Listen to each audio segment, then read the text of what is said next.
Well, hello, my friends. It is an interesting morning here on Dattitude Podcast. The Saints coming off a 42-34 loss to the Arizona Cardinals last night. Jeff Duncan joining me live from Glendale or Phoenix. I'm not sure where you are. Where are you? Neither. I'm in Scottsdale. Scottsdale, Arizona. Yeah. Well, Dunk will be getting on a plane in a little bit, so he's going to join us for Dattitude this morning. And, it is what it is, Dunk. It's a performance that I don't think any of us expected. The Saints had been playing a little bit better, and certainly the part that was unexpected were the turnovers by Andy Dalton in the first half that basically led to their demise. 64 seconds, and to me, the season's over. Yeah, I'm not sure I would go that far, but it's certainly a imposing hole that they've dug. 2-5. The Eagles started 2-5 last year and made the playoffs. I think the best thing the Saints have going for them is the division is so non-competitive that they do still have a chance. But I think more than anything, Jim, it's the mistakes that they keep having, they keep compounding. They're not just a false start penalty here or there. I mean, we're talking about game-changing plays, pick sixes, things like that. You just can't overcome when you're as beat up as the Saints are right now. They really have very little margin for error, and they've got to find a way to dig out of this. And I think everyone's looking for solutions and trying to assign blame, and I really think it's difficult to do because this team is so injury riddled right now that's kind of where it starts. That's really the root of the problem, in my opinion, and then that creates a bunch of cascading problems from the root. You end up with a guy like Marquez Callaway lets a ball go off his hands. It's a pick six. He normally wouldn't be in that prime of a role if you had other players out there. These things start happening because you're playing a lot of different players, a lot of guys maybe in roles that they're probably not positioned for. Jeff Duncan with me this morning, Dattitude episode number 106. Live every Friday here on all these same NOLA.com and bet.nola.com social media stations. And we already have a couple comments. We're going to get to them in just a moment. If you would like to leave a comment, we'll be glad to show it and read it here on the air. If you have a question for Jeff Duncan or myself, we'll be glad to read that as well. After this is over, I'm going to put this in our regular podcast spot. And you might be interested to listen to my monologue if you're a masochist, because I'm not, Dunk's not being positive, but I am way less positive than Mr. Duncan is, and that's usually the case. But I try to tell it like it is, and the words that I used this morning after that game in my monologue were embarrassing, unacceptable, and inexcusable. And I know you come up with you talk about the injury excuses, but Dunk, you look back to last year. This team had started more players than any. I think it was more than any team had ever started in NFL history. And they found a way to go 9-8. So to be 2-5 with the schedule they've had and the chances that they've had, to me, are simply inexcusable. Well, you make a good point. I mean, I think part of the issue right now is you have a new coach and a couple new coaches in coordinator positions that they weren't in last year. So you kind of have a little bit of a crisis of adversity early on. And then, no one could have foreseen this, I think, happening this early. And so now all these different people in leadership positions are being tested.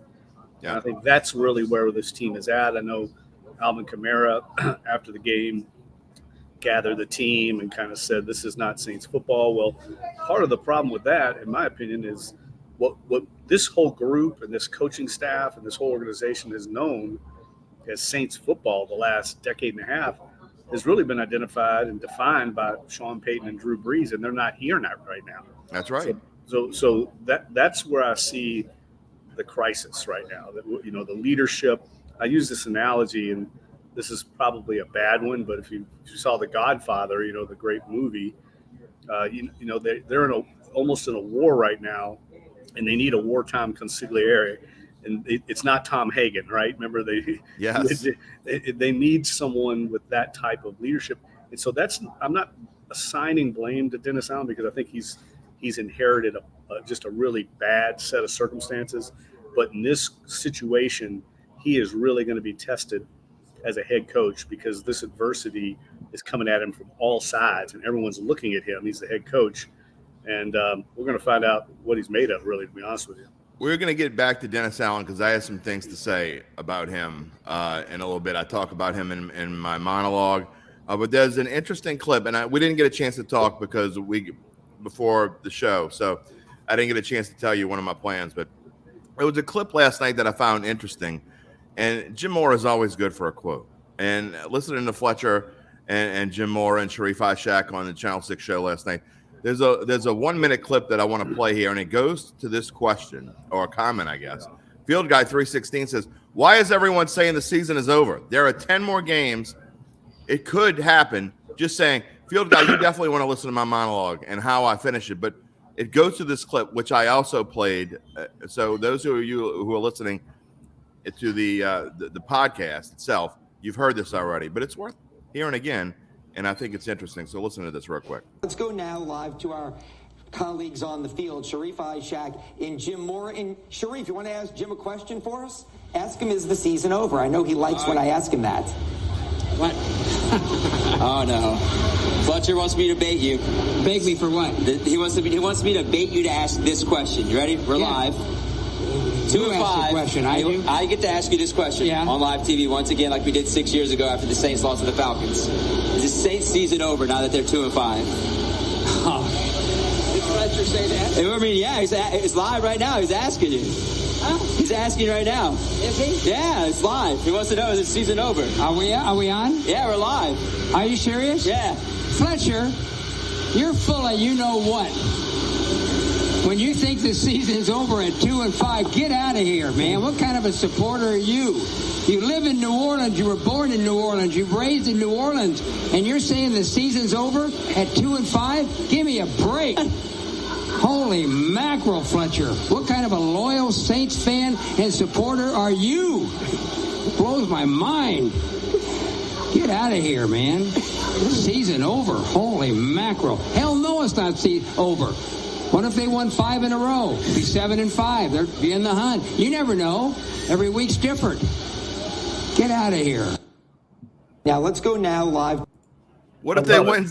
What if they win 7 in a row? I mean, 5 in a row, Dunk. I mean, That's my come on. point. You just don't. Well, you just don't know. I mean, it only takes one game, and things can turn around. I know that sounds naive and hopelessly optimistic, but this team's got a lot of talent. The problem is a lot of the talent is on the sideline right now. A lot of the key players, and But here's the thing: I think we're all dancing around the other issue here, and that is they really do have a quarterback issue, and this is a quarterback-driven league, and the Saints don't really have one right now. Now, they've got 2 solid players, but when they make mistakes like this, they're not even solid. They're killing the team, and it kills the morale of the team during the game. You can see the body language change once that kind of implosion happened at the end of the first half. Well, to that point, and I don't agree with him, but that's okay. I mean, I don't have to agree with you. We'll read all your comments and questions, and then we'll talk about them. Crulo says, let's give Dalton a few more games. I could see some positives despite a couple of errors. And the problem to me is it's not just a couple of errors. There's a reason why Andy Dalton is a backup quarterback. And look, his stats, if you just look at the periphery and take his stats, you're like, well, he threw for 4 touchdowns. He threw for 360 yards or whatever it was. I mean, but in the grand scheme of things, those picks, and one of them wasn't his fault. I get that. But you can't make those errors. That, to me, worse than and I'm not kidding, worse than the pick sixes was the first one. You're driving down to take a pretty nice lead. You're going for 2 out of 3 drives to start the game, get touchdowns, and you cannot throw that interception right there. You eat it. You take the field goal. You get to 17 points right there. The team was kind of rolling, and I think to me that things just changed emotionally with this team after that first interception, which was just awful. Well, right now, I almost asked this of some of the players after the game, but I've covered teams that get in these kind of funks like this, and it's almost like whatever can go wrong will go wrong. Yep. And then it starts to become almost an inevitability. You're waiting for the crisis to happen. You're waiting for the mistake or the adversity, And that's what it definitely felt like last night. And then it just kind of avalanched on them. But Dalton is what he is at this stage of his career, and I don't want to take anything away from his career because he was a very good quarterback. He went to multiple Pro Bowls, took teams to playoffs, but he's at the end of his career. I think everybody would admit that. At this stage, he's best served as a relief pitcher, not for the long haul. And I think that was my point with the column I wrote a couple of weeks ago. He's more of a trailer than a truck. He can't carry the team. He has to be pulled along by the team and manage the game. And last night didn't manage it very well. Georgia says crisis of adversity does not equal the expectation of the team. I support the Saints and I'm a season ticket holder, but we must be able to modify these positions and everyone must step up. We have a lot of talent. Let's go Saints. Look, part of my problem, and I guess I wouldn't have as much of an issue if I thought the team was going into the season with just the talent of, let's say, the Falcons, who are overachieving, because this team has the talent to be we all thought, look, when everybody in the local media picked them to have 10 or more wins, I knew it was trouble because it never happens the way that everyone thinks is going to happen. But that being said, the fact that everyone in the local media picked them to win 10 or more games shows you that we all think that they have the talent to be a good team, and that they're just not playing like it. And I don't care about the injuries. Again, Sean Payton would have won that game last night. And I'm not going to try to get too hard on Dennis Allen. It's only 7 games in his career as head coach here. And I know that he's probably got a long way to go. But I'm not sure that his personality and his rah-rah, I guess, sometimes you need a kick in the ass. And I don't know that this team has gotten one yet. Well, that's what I was getting at earlier. I mean, in his defense, I don't think anybody anticipated this widespread spree of injuries, and that's put them in this position in a lot of ways. Now, let's also be clear. They've got a lot of areas of the team that are not playing well that we all expected them to play much better. The defensive line, again, is really not producing. The interior defensive line is basically a non-entity on this team. They really don't get much of anything out of either defensive tackle. They have 4 that they rotate. And then Marcus Davenport is sitting here at half a sack. I know people talk about his pressures, but at some point you have to get home, and he's just not doing it. So, that's where this whole defense, everything starts up front, and they're just not getting the production out of that group right now. And it's when your secondary is as banged up as it is, and you're playing guys off the street and undrafted free agents and things like that, that's just a recipe for disaster, and that's kind of how it's playing out. Jim Derry, Jeff Duncan, live on this Friday morning on the Dattitude Podcast. We're live every Friday at 9:15, whether we like it or not. And Dunk's got a lot going on, so I know he wasn't thrilled about doing this show. He's got people all around him, and Dunk, I really appreciate you coming on and doing it this morning. I want to look at the stats from last night because I think they tell a story. And the Saints, and I know a lot of these were garbage yards, but almost 500 total yards. It reminds me of the 7 and 9 Saints teams that we went through those 3 seasons, and that's kind of how this team is played. I mean, it's not just a lack of emotion, I guess, but another point that this team has talent. You limit the Cardinals to 326 yards. Kyler Murray wasn't anything special last night, 20 of 29 for 204 yards and a touchdown. DeAndre Hopkins came back and had half of his yards. So, I mean, the Saints did what they needed to do, but the problem was they couldn't put it all together at times. And, the defense was good in the first half. You get the pick sixes. And then the second half, when the offense finally started going, then the defense started to, couldn't get anything together. Yeah, I think statistics in a game like that are almost irrelevant because the game was decided at the end of the first half. Once they got that 2-touchdown lead, the second half just felt like it was playing out the string. Yeah, it was all really Arizona needed to do was punch in one more touchdown, I think, and the game was going to be over. And that's kind of how it played out. So to me, the mistakes they're making, Jim, they've had 4 giveaways returned for touchdowns. They lead the league in turnovers. I mean, they're doing things that you just can't do, and everybody knows this, and it continues to happen. They talk about emphasizing it, but they're playing with players that can't avoid it. That's the problem. They're just not good enough to avoid these mistakes at this high level of competition. But I don't know the solution. Is changing quarterback going to do it? I don't know. Well, going back to Aaron's question, he has how many interceptions does the Saints defense have? I can answer the question. I remember it. It's 1. Tyrann Mathieu has a pick. I think it was in the Dome, I believe. No, it was against the Vikings. No, it was against the Vikings, right, in London. So they have 0 in the United States of America, by the way. And JJ says statistics are like bikinis. They conceal more than they reveal. I think the point of the stats, though, in this case shows that the Saints have the talent. I'm not saying that stats tell the whole story in this game because they don't. The Cardinals clearly won this game. It really wasn't that close.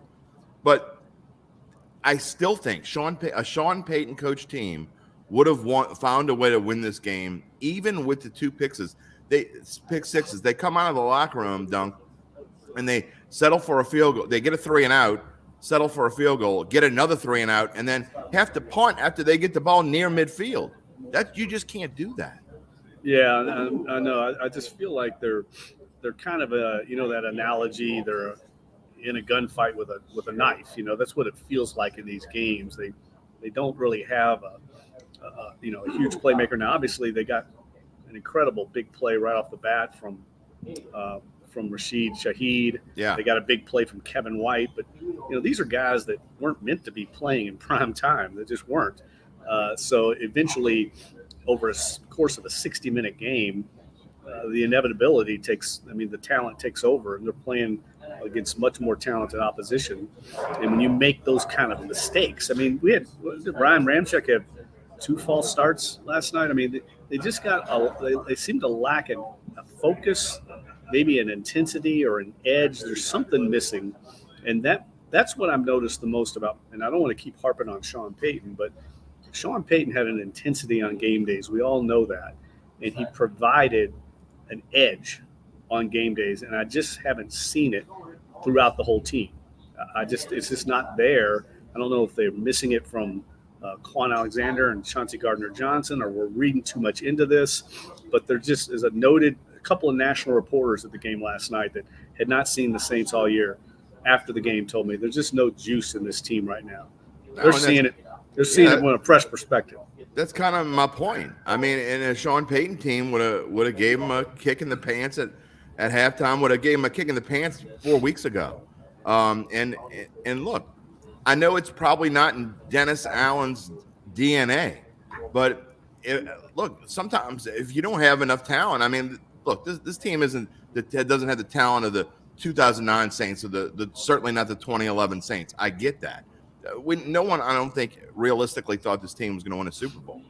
But this defense, I don't understand. Isn't this the same defense that Dennis Allen coached to be with the 4th, 5th ranked defense in the NFL last year? And they're just kind of moping around. Again, injuries. Marshawn Lattimore, I get it. Paulson Adebo, I get it. I understand that.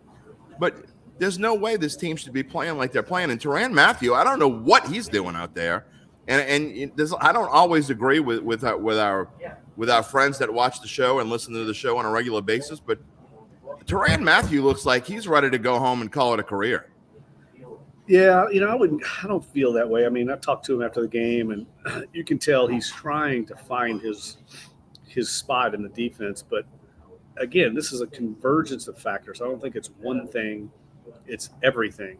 And that is, you got 2 new safeties trying to work their way in. And now you got your corners are out, and you're not getting production for your defensive tackle. People are focusing on your defensive ends. There's just a lot of things going wrong with the defense. And I know in the past, their defense has not produced a lot of interceptions just in general. That's not something they get a lot of because they play so much man-to-man. Their backs are to the ball. They're more concerned with breaking up the pass. That's kind of how their defensive scheme works. They'll eventually get them. But this has never been a big interception type team. More than that, Jim, it's more about like running to the ball and effort and intensity and juice. I just don't see it. I don't see in the body language, and I haven't seen it really for much of the year in that defense. And that's what mostly defense is just effort and energy. And it's just like they're out there kind of going through the motions to some degree. And to me, that goes to the point of, I know players get hurt, but here we go again with Michael Thomas, and I understand he's got a toe injury, whatever. I mean, Uncle Big Nick says, how does Brian Robinson get shot twice, misses 4 games? Michael Thomas misses 4 games with turf toe. I mean, there's no effort from your $10 million man. I mean, if he was, you can't tell me that he wouldn't be found a way to get out there some kind of way. And then now he's got some other injury. It just, the players that are out there, I know that they're professionals and they're doing their jobs, but damn, man, it's more about it's about more than just doing your job and showing up. Well, I think the turf toe injury, I've covered a lot of players with that. I mean, those things can be lingering. I mean, if you remember, Max Unger had one. I think he was out 6 to 8 weeks. I remember Mark Ingram getting it. I remember Mark Ingram got one where he played the whole second half. Yes, he did. And then was out for weeks after that. It's a weird injury. And so I know there's frustration with that. But, this is now, the third different injury that Mike Well, that's Thomas kind of my point. It's not just the turf toe dunk. It's always something with this dude. I mean, we're now 2.5 seasons into, what have you got in your money? You're talking about $25 million that have basically been flushed down the drain because Michael Thomas hasn't been here for 2.5 years, and there's nothing you can do about it. You're stuck with him, and it's like some other guys I remember. I sort of going off the rails a little bit, but I remember talking to Mike New one day at Voodoo practice and asking him why he didn't want to coach in the NFL. And Jonathan Sullivan was running up this. Well, I shouldn't say running. I should say walking up this hill. And we know what a bust he was. He got his $11 million, and he even said $11 million. I mean, once he got his money, he disappeared. And I know there are players like that, but I mean, you can't give those kind of contracts to players. And now it's showing the Saints are in salary cap hell, and they're stuck with Michael Thomas, a guy that, to me, he could say whatever he wants. He fooled me because I thought he was going to come back with a vengeance this year, but you keep getting injury after injury after injury or whatever it is. At some point, you have to start questioning some things. Well, I've talked to some people around Mike Thomas that say he's rehabbing all the time. He's trying to get back. So I'm willing to give him the benefit of the doubt. But at some point, when you're paying players like Mike Thomas, they're your $20 million players, the players that you're giving second contracts to. Right. You have to get production out of them. That's right. And that's the problem. They've got too many guys that are being paid that aren't producing. I mean, just look at this last game. Andres Pete didn't play. Jarvis Landry didn't play. Marshawn Lattimore got a second contract. He's one of the highest paid players on the team. So you got a lot of key guys that you're expecting production for being paid, and they're not playing. It's just hard to overcome that after a while. And look, they've had some players regress. There's no doubt about it. David Onyemata is not the same player he was 2 years ago. He's just not. No and question. that happens in the NFL. It happens all over the league. And that's when you have to have good drafts to replace these players. And part of the problem I think that we're running into right now is the Saints kind of built a house of cards. And if everything went right, they were going to compete this year. And instead, it's fallen apart. The cards have all fallen because it was very precarious, because they had to go all in the last few years of the Drew Brees tenure and try to win a Super Bowl. So they kept using salary cap money down the road. And to do that, you've got to draft well, because you can't go out and patch holes in free agency.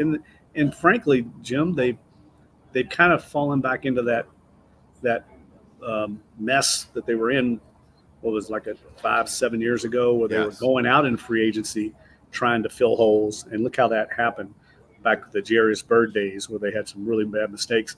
That's what it's starting to look like right now, because these free agents they brought in this offseason have not produced. Yeah, Brandon Browner. How did that work out? Yeah. Anyway, look, JJ, I didn't want to ignore your question. By the way, we have, and I'm going to show it in just a second, we have about 15 minutes left on the live portion of the Dattitude Podcast. Jim Derry along with Jeff Duncan, who is live from Scottsdale, Arizona. And so if you want to get in any comments or questions, now's the time. We'll throw it out here on the pod. And then again, after this is over, I'm going to go and put the whole thing up with my monologue. And also, best bets. Uncle Big Nick and I have our best bets of the week. We've been doing pretty good with them. So if you've been following them, you've been making a little bit of money. So you come find the podcast wherever you get your podcast. Just search for Dattitude. JJ asked, How do you guys see the team addressing the quarterback issues in the offseason? No first-round pick. I mean, that you just talked about the free agency situation. I think that's one position where you're probably going to have to go out into free agency if you even can.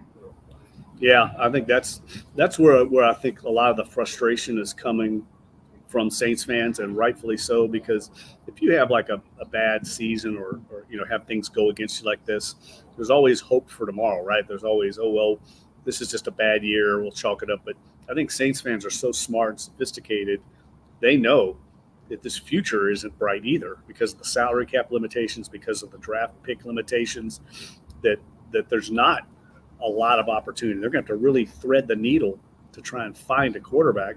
And that just doesn't happen in this league. There's only about 10 to 12 really elite ones, and everybody else is trying to find one of those guys. They don't become available very easy. Look what the Denver Broncos paid to get Russell Wilson, and it's been a disaster.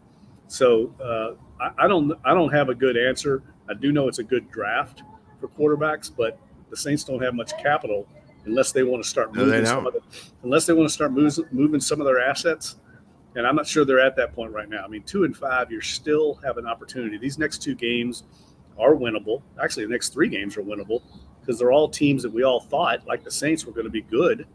But Las Vegas, Baltimore, Pittsburgh, even the Rams are teams that certainly the Saints have the ability to beat if they play well, but they've got to start playing well, and that's been elusive so far.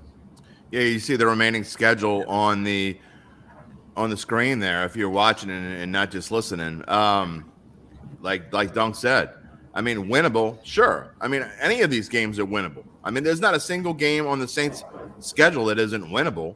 But when you keep falling at 2-5 and you keep finding ways to lose, which is the most frustrating part, you can make a case, I guess the Saints really could be 1-6, but you could also make a case, Dunk, that they could be 5-2.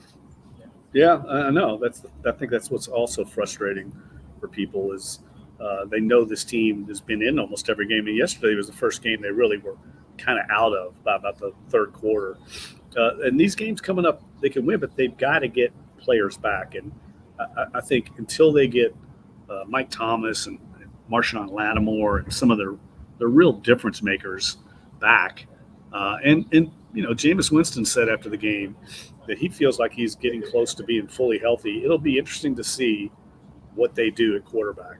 I don't think there's no debate, and there may be a debate amongst fans, but any realist, anyone who has any slight knowledge of football knows that Andy Dalton cannot lead this team anywhere but in a deep dark hole. I'm sorry, but he can.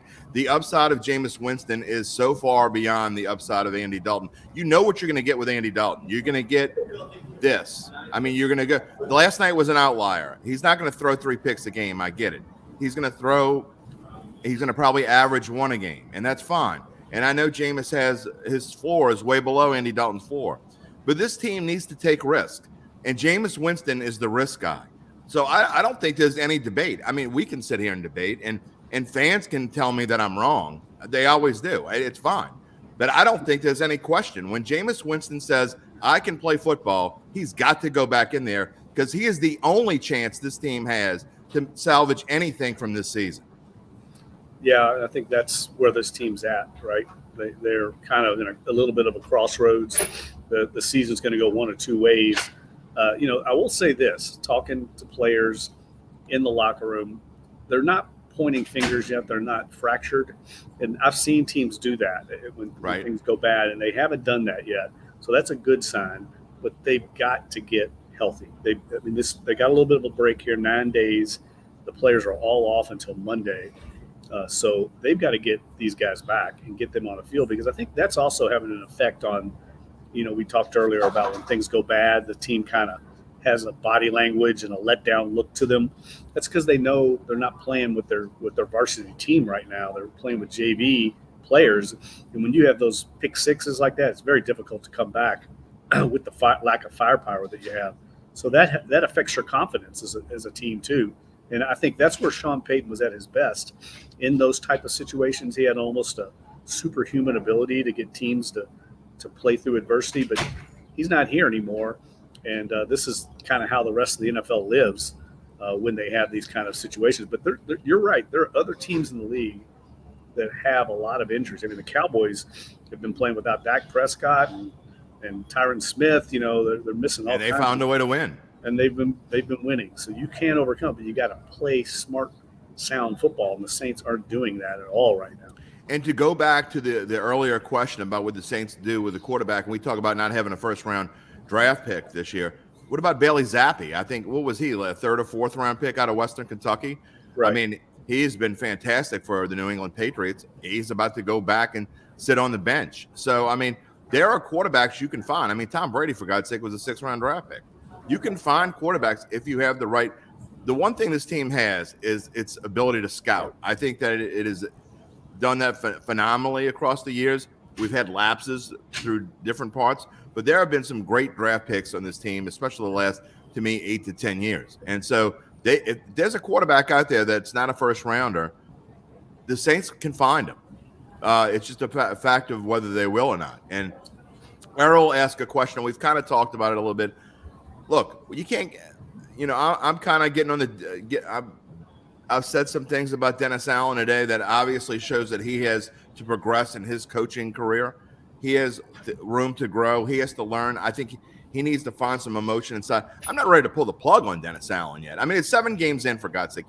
You can't talk about replacing your coach 7 games into basically his career. Forget about what he did with the Raiders before, Dunk. He is still learning on the job. He is going to find that intestinal fortitude, I guess is the way to say it, at some point. And when he does, who knows? Maybe the light will turn on. Well, look, you got to understand, this is Mickey Loomis's hand-picked guy. That's right. Mickey Loomis isn't going to pull the plug on Dennis Allen. So people just need to forget about that silly notion right now. That's not going to happen. Dennis Allen has inherited a very difficult situation. I kind of feel for him because I think everybody likes Dennis Allen. And I think the locker room respects him. I don't think they don't not respect him, but this situation is kind of a Cat 5 disaster, and that's not what they anticipated. And he's in the middle of it, and the boat's taking on water. And right now, I would like to see a few of the players step up. I mean, like Dalvin Kamara did last night after the game. I think they need a few more guys like that, more take charge leadership out of this locker room, especially from the key guys. And that's part of the problem, Jim, is a lot of those guys are hurt right now on the sidelines. So they're not even playing. So it's hard for anybody like that to step up. There really is a little bit of a crisis of leadership, I think, in the locker room. It's interesting you say that, because I have a problem with one particular player that I never thought I would have a problem with. And it goes to what you're talking about. And I never thought I would say this or see this, but I want to know where Demario Davis has been. There's been a couple times in the locker room where he just doesn't want to talk, and that's not what a captain's supposed to do.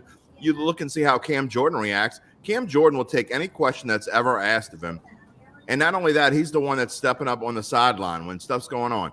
I haven't seen Demario Davis step up on the sideline or in the locker room, and again, I haven't seen a ton, so my limited sample size may be unfair. But what I've seen of Demario Davis is really not what I expected this year. Yeah, he did. I don't know if he talked after the game last night. I did not get over to his locker, but I did see him walking out of the locker room, and he was just kind of talking to himself, saying, keep chopping wood, kind of a mantra, I guess, that some of the players have adopted. I know Jameis Winston's used that. But, but that's not really in his nature. He's more of a positive outlook kind of guy. And I think they're missing that kind of bad cop in the locker room. They need that. I agree. They don't really have that guy. And again, we're all like kind of trying to find solutions. And I don't think it's that simple. I think it's a bunch of things, myriad problems. And certainly leadership is being tested right now. And I haven't liked the way it's responded with this team in particular. All right, about 5 minutes left in the live portion of Dattitude this morning. Jim Derry along with Jeff Duncan. Again, we do this every Friday morning at 9:15 a.m. Next week, we will be previewing the Saints game against the Las Vegas Raiders. And we kind of touched on the upcoming schedule, Dunk. We go for, I think now, and, I'm glad you're a little bit more positive than you were in your column this morning. I actually read it last night about one or two in the morning. You were talking about bringing the bags back out. I didn't say that much. What I meant was somebody asked me about that on social media today. My point is 4 defensive touchdowns, 4 returns for touchdowns, 3 pick sixes in 7 games. I mean, that is Aints-like. I mean, those are the old Aints days where it was kind of a comedy of errors, and that's kind of what's happening right now with the Saints. Whatever could go wrong will go wrong. We said that earlier. That's what I meant by it. I mean, I think organizationally this team's a much better spot than those days, but the fact that you've had 4 giveaways, return for scores, and you're leading the league in turnovers, that's very much back-like. Well, you go to me from a must-win. That's what we're talking this week was. Now you go to what's after a must-win? A must-3 wins. I mean, that's where you are right now. The Saints have no choice. If they don't win the next 3 games, Las Vegas at home, Baltimore at home, at Pittsburgh on the road against a bad Pittsburgh team, there's nothing anyone can say that convinced me that this season isn't over. So you're saying there's a chance? Yeah, a slight one. A very slight one, but it starts next week with Las Vegas. And Las Vegas, I mean, assuming they win this week, and they're playing the Houston Texans, so they should win this week, they're going to be in the same boat. Another team that's going to have the same record as the Saints. It'll be the 3rd straight week the Saints would play a team that has the same record as they do. So which one is going to fight, claw, and scratch and do everything they can do? The problem is Vegas is much more talented than a 2-5 team, so it's kind of misleading a little bit to me. Arizona was not as they deserve to be 2-4. I don't think they're very good. They're not going to go anywhere the rest of the season. They're only going to win 6 or 7 games this year. They lost to Seattle. They scored 9 points against a really, really bad Seattle defense, and somehow it scored 42 last night. So how did the Saints get ready? And again, you talk about 9 days off, which is a great thing for this team. They need it after the trip from London and all that. How did they turn around and change things and get themselves back in a winning spot in 9 days? Because they've got to find a way to start a roll. Yeah, they've got to have an attitude, mindset of a sense of urgency, I think, most importantly. There is really no tomorrow now. When you're 2-5, and you can recover from that. I mean, the Eagles did it last year. The Saints did it, I think, in 1990. They made the playoffs, went on a big run after they started 2-5. So it can happen, but it's not going to happen by just magic pixie dust. They've got to get together, I think, and that's what I was alluding to earlier, Jim, is the leadership on this team has to kind of create an edge and a sense of urgency in the locker room. I think it has to come from the players more than the coaches right now. And we'll see if they can do it. And then it also, I mean, this is the obvious. They got to get Mike Thomas back and Marshawn Lattimore and some of these really key injured players that are their top playmakers on both sides of the ball. They've got to get those guys back. The thing that's frustrating about those injuries is they've been kind of ones that we didn't expect to go as long as they have. And I think that's created also, obviously, Mike Thomas, his injuries lingered longer because they didn't use him on the short-term IR. If they would have known that his injury was going to last 4 weeks, they would have put him on IR and could have used that roster spot. So there's a lot of things right now going against this team. There's no doubt. They don't need to just get him back. They need to get those guys to want to come back. And I'm not saying all of them, but I'm not certain they all want to come back. And that's the key. And that this team has to find some heart. And you know what I think? One thing I think about Jameis Winston is, and Andy Dalton, it's good and bad. Andy Dalton is one of the most even-keeled quarterbacks you're ever going to see. He's the same after a win as he is after a loss. Now, he smiles after a win. That's fine. But I mean, he is just like this. And so a guy who could bounce back from a 3-interception game is Andy Dalton. But again, I think the Saints need some eating the dub, Dunk. They need some fire. Yeah, and it could be Jameis time. I mean, it'll be interesting to see if they do make a quarterback change next week and go back to Winston. I think that's going to be the biggest decision that Dennis Allen has to make. And I'm not sure that's going to be the answer because the team's playing so poorly in other areas. I think you made a point earlier about the defense. To me, that's kind of where this thing has to start. They've got to get the defense back playing, kind of back to their dominant days of last year, and we just have not seen that at all. and they've got to get that back. They've got to start. And sometimes these things can snowball. If all of a sudden you have a big game and you force some turnovers. Look at Arizona. They had not been playing that well defensively, and all of a sudden they get 2 pick sixes. And I'm sure they're feeling very confident today. So we'll see if they need another quarterback to throw them the ball the way Andy Dalton did last night. All right. Well, before we let you go, I got 2 very quick questions. I will say this: the Saints before the game yesterday were 1-point favorites over the Raiders. So when the Raiders win this week, I would imagine it's going to be a pick 'em, and it's a line that I would see would actually move in the Raiders' favor. So I think the Saints may be a dog to a 2-5 team next week. I'm gonna have to do some research to see when's the last time they were a dog at home to a team that was 3 games under 500. It has to be a really long time. I'm gonna go do some research, but my guess is by this time next week, the Saints will be underdogs at home to Las Vegas Raiders. We'll have to wait and see. All right, Duncan, before we let you go, Tulane, Memphis. Does Tulane keep the ball rolling? They are 7-point favorites at home against Memphis at Yulman Stadium this week. Gotta like where they are. Do they win again? Yeah, I'm going to be covering that game tomorrow. I'm looking forward to it. I definitely think they've got confidence right now. They're kind of the opposite of the Saints. They're playing with confidence. They're playing smart football, not beating themselves, and the wins are stacking up. And each win comes more confidence. I like. Definitely. I think they believe they can win the American Athletic Conference. If they were to can too. Jim, if they do that, I mean, we're talking about potentially like a New Year's Day bowl. Yeah. Which would be crazy for the organization. From a 2-win team. Yeah. Yeah. So I'm really looking forward to watching them play. I think they've all kind of bought in right now to Chris Hampton defensively. Talking to some officials, NFL officials last night, they said it's going to be hard for Tulane to keep Chris Hampton. He's done such a good job with that defense. He's going to be a hot commodity in the coaching market in this offseason. Great to see. It's a great story. The Tulane Green Wave, one of the great stories of this entire 2022 year so far. All right, LSU, turning out to be a pretty good story. 5-2.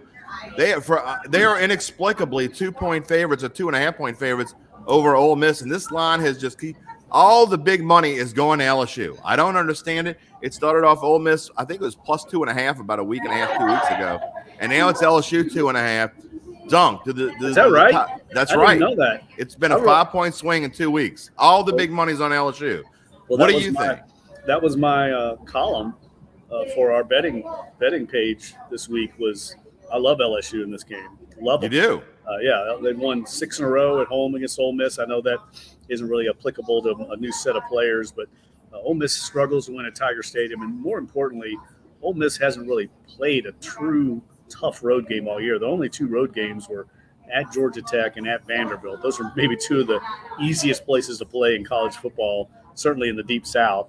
So this is going to be their first real test, and their number 7 ranking to me is a little fraudulent. I agree. The only real test they've had this year was Kentucky, and it was all they could do to win at home. And they played a backup quarterback.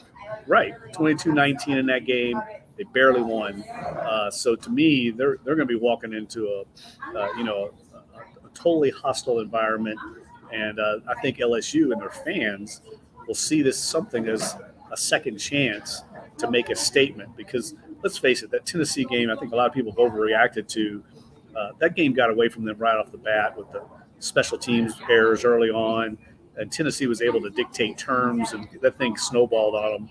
I think now they get a second chance, right, to make a statement, beat Ole Miss, and really kind of a statement game on your resume. So I love LSU on Saturday. And Tennessee very well could be the best team in college football. I mean, when all is said and done, the way Hendon Hooker is playing, and I just like the way they're playing. They play with a lot of attitude. I wish the Saints would watch some Tennessee games. Maybe Alvin Kamara can go back and watch his alma mater play. All right, and look, you talk about Ole Miss too. Also, Dunk, what their defense did against Auburn last week. Auburn is awful on offense, and they were able to score 30-some-odd points on that Ole Miss defense. So there's hope for LSU if Jaden Daniels is playing pretty well right now. Yeah, and look, he's coming off a breakout game, 6 touchdowns, so he should be playing with confidence. I think slowly but surely Brian Kelly and his staff have figured out what buttons to push, and I think they've done a tremendous job. I mean, I think even LSU fans, as high as their expectations are, have to be happy with them at 5-2 right now. If they can knock off Ole Miss, you're looking at 6-2, and the rest of their schedule, other than probably the Bama game, all winnable. All winnable, right? I mean, really, the SEC this year is the big three and everybody else. Yeah, I agree. And once you get past Bama, Georgia, and Tennessee, everybody's kind of even.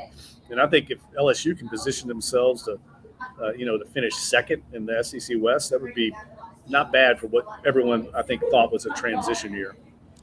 And lastly, you talk about the Pelicans, a big win against the Nets, not just because you win your first game, but, odds go from at Caesars plus 3,000 to win the championship to plus 2,000. They go from 30-1 to 20-1 with one victory. And I know that's crazy, so we're not going to go that crazy, but you have to be impressed by what you saw.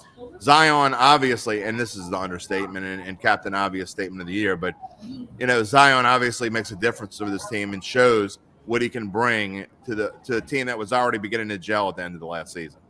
I don't think the opener could have gone any better. I mean, everyone played well. Their big three all played well. Their role players played well. They dominated that game. I mean, really, they had the Nets down double digits in the first, 7 minutes of the game. It was kind of over. And I can tell you, last night at the Saints game, I was on the field before the game and saw a lot of executives from the organization, and everyone was talking about the Pelicans. And so were some of the other national reporters. So clearly a great start. Now they got to carry it over against Charlotte. Why wouldn't you talk about the Pelicans? I mean, a lot of people are going to be a lot of people will be talking about that. Last comment we're going to show today is from Those Were the Days. That's kind of interesting. The best thing for the Saints to be is Sean Payton would take a head coaching job immediately so they could catch back desperately needed draft capital and draft a franchise quarterback. That's something, if he does want to come back, that is a possibility. So we'll get into that maybe next week. But the Saints, good point. They're going to get something out of Sean. If he wants to come back to coaching next year, the Saints are going to get something pretty good. And that would be a way to get a first-round draft pick. We'll see how that works out. Dunk, thanks for joining us from Scottsdale. We will talk to you next week. Have a safe trip home. Thanks, buddy. We'll talk next week. Talk to you next week. And thank you for joining the live portion of Dattitude. We will be back next Friday live at 9:15 a.m. The Dattitude Podcast, wherever you get your podcast, every Monday, every Thursday, every Friday. Although, with the caveat, we're taking this Monday off because it's been a long season already. I'm ready for my bye week. I'm going to take a couple days off. We will see you next week.